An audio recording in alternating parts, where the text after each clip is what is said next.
শ্ৰদ্ধাৰ অসমৰ শিল্পী আগশাৰীৰ শিল্পী নিপুণ গোস্বামী ডাঙৰীয়াৰ যি স্বৰ্গবাসী হোৱাত আমি সকলোৱে খুব গভীৰ দুখ পাইছোঁ আৰু আমি গভীৰ দুখ প্ৰকাশ কৰিছোঁ। মই ঈশ্বৰৰ ওচৰত প্ৰাৰ্থনা কৰিছোঁ আমাৰ নিপুণ গোস্বামীৰ আত্মা নিপুণদাৰ আত্মা যাতে স্বৰ্গত সদায় শান্তিৰে থাকিব পাৰে, ইয়াৰ কাৰণে ঈশ্বৰৰ ওচৰত প্ৰাৰ্থনা কৰিছোঁ।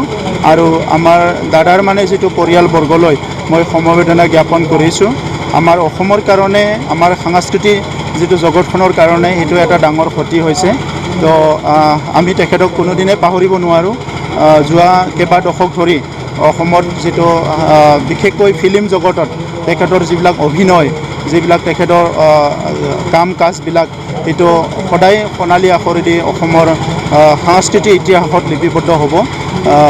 আমি বিটিআৰবাসীৰ তৰফৰ পৰা আমাৰ নিপুণদাৰ যিটো আত্মাৰ প্ৰতি আমি শ্ৰদ্ধাঞ্জলি জনাইছোঁ।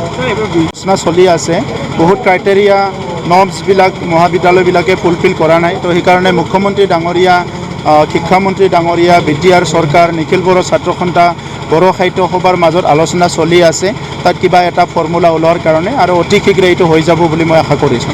আমাৰ বহুতখিনি নিযুক্তি আছে। নিযুক্তি আমি যিবিলাক আগৰ চৰকাৰে নিয়ম নীতিৰ মাজেৰে যিবিলাক এপইণ্টমেণ্ট দিছিলে সেই কেইজনমান মানুহ আছে, সেইটো আমি ৰেগুলাৰ কৰিম। কিন্তু নিয়ম নীতিৰ মাজেৰে যিখিনি দিয়া নাই সেইটো আমি ৰেগুলাৰ কৰিব নোৱাৰিম। আৰু যিখিনি ভেকেণ্ট পষ্ট আমাৰ আছে অতি শীঘ্ৰে 6টা ডিপাৰ্টমেণ্টৰ এডভাৰটাইজ হৈ যাব আৰু বাকীখিনি ডিপাৰ্টমেণ্টৰো অহা মেক্সিমাম জানুৱাৰীৰ ভিতৰত গোটেই এডভাৰটাইজ হৈ যাব।